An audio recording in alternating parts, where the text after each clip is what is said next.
திமுகவை தோற்கடிப்பதற்காகவே அரசியல் கட்சி துவங்கியது போலவே இருக்கிறது விஜயின் செயல்பாடு. ஏனெனில் கட்சி துவங்கியது முதலே அவர் திமுகவை மட்டுமே தொடர்ந்து விமர்சித்து வருகிறார். முதல் கட்சி மாநாட்டிலும் சரி, கட்சி துவங்கி ஒரு வருடம் முடிந்த விழாவிலும் சரி, கட்சி பொதுக்கூட்டத்திலும் சரி அவர் முழுக்க முழுக்க திமுகவை மட்டுமே டார்கெட் செய்து பேசி வருகிறார். அதிமுக பற்றி அவர் எங்கும் பேசவில்லை. மன்னராட்சிக்கு மக்கள் முடிவு கட்டுவார்கள், ஊழல் அரசியலை ஒழிப்பேன் என்று தொடர்ந்து பேசி வருகிறார். இதில் திமுகவை மன்னராட்சி என அவர் சொல்வதே பெரும் விவாதங்களை கிளப்பியது.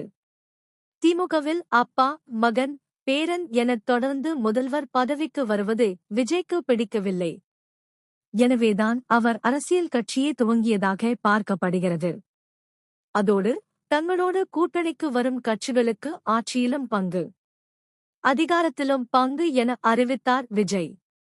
எனவே காங்கிரஸ், விடுதலை சிறுத்தை, கம்யூனிஸ்ட் போன்ற கட்சிகள் தங்கள் பக்கம் வருவார்கள் என விஜய் எதிர்பார்த்தார்.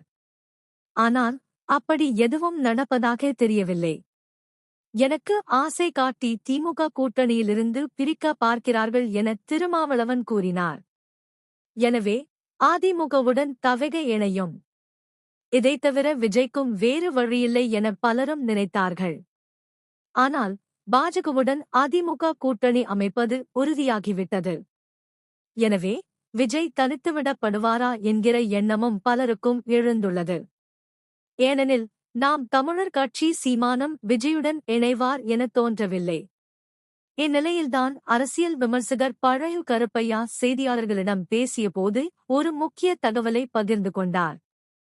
விஜயுடன் கூட்டணி போட வேண்டும் என்பதே பழனிசாமியின் எண்ணமாக இருந்தது. ஆனால் முதல்வர் பதவியே ஆளுக்கு 2.5 வருடம் என பிரித்துக் கொள்வோம் என விஜய் சொன்னதை பழனிசாமி ஏற்கவில்லை. ஏதேனும் ஒரு கட்சியின் கூட்டணி வைத்தால் மட்டுமே திமுகவை தோற்கடிக்க முடியும் என்பதால் பாஜக பக்கம் போய்விட்டார் என பேசியிருக்கிறார்.